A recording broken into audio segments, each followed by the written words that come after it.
Assalamualaikum Ustadz. Salam. Nama saya Zaki. Saya ingin menanyakan beberapa pertanyaan.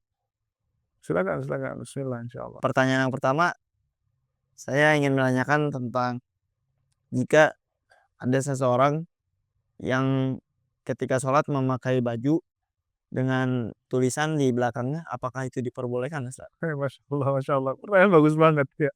Ya itu sering ya kita dapat itu ada beberapa orang yang sholat gitu kan, pas di depannya ternyata ada tulisannya itu kan ya. Kalau tulisan-tulisan yang baik sih nggak ada masalah, biasanya tulisan partai lah atau apa gitu kan, macam-macam gitu ya. Jadi teman-teman, dalam hal ini pernah Rasulullah Shallallahu Alaihi Wasallam itu pernah pakai baju ya, pernah pakai baju, ya bajunya cukup tebal di situ dari wol di situ pakai, dan ternyata dalam baju Rasulullah itu ada gambarnya di sana ya, ada tulisannya, ada gambarnya di situ, yang Rasulullah Shallallahu Alaihi Wasallam baru sadar ketika Rasulullah itu pas lagi sholat. Jadi bukan Rasulullah itu melihat orang yang pakai baju, enggak, tapi Rasulullah pakai yang di situ ada gambarnya, dan Rasulullah baru sadar di situ ya, Rasulullah baru sadar bahwa ada gambar yang cukup mengganggu di sana. Mungkin sebelum melaksanakan sholatnya, mungkin Rasulullah nggak merasa terganggu.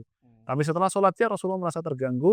Nah, setelah Rasulullah melaksanakan sholat, ya Rasulullah memberikan pakaian itu kepada sahabatnya, tolong ganti pakaian ini gitu ya, berikan kepada Abu Jaham dan gantilah pakaian ini dengan pakaian yang lain yang tidak ada gambarnya. Karena sesungguhnya gambar itu dapat mengganggu diriku pada saat melaksanakan sholat di sana.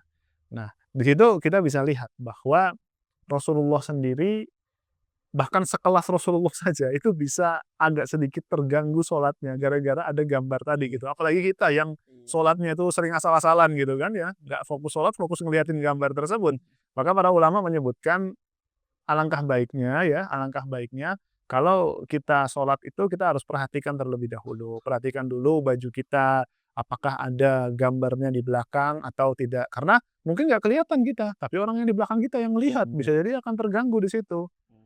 Ya, maka otomatis menggunakan pakaian yang ada gambarnya itu tidak disunahkan atau tidak dianjurkan bagi seseorang yang hendak melaksanakan sholat. Mungkin dia tidak terganggu, tapi orang lain terganggu. Maka Ibnu Daqiqil Id menyebutkan ya, salah seorang ulama yang terkenal, beliau menyebutkan bahwa menggunakan pakaian yang bergambar ketika sholat itu hukumnya makruh. Ya, hukumnya makruh karena dapat memberikan gangguan tadi di situ. Bahkan bisa jadi haram kalau misalkan pakaiannya itu ya pakaian yang tulisan-tulisannya menyeramkan gitu kan ya, tulisan-tulisannya itu yang mengandung kekufuran, tulisan-tulisannya yang mengandung hal-hal yang buruk di situ. Nah, itu tentu level dari gambarnya pun juga pasti akan berbeda-beda. Jadi sangat tidak dianjurkan untuk dipakai. Berarti tidak boleh ya, Ustadz, ya? Ya, nggak perlu dipakai lah. Cari yang aman-aman aja. Kayak pakaian Zaki ini udah paling ganteng udah ya, pakaian pas buat melaksanakan sholat. Yuk mulai.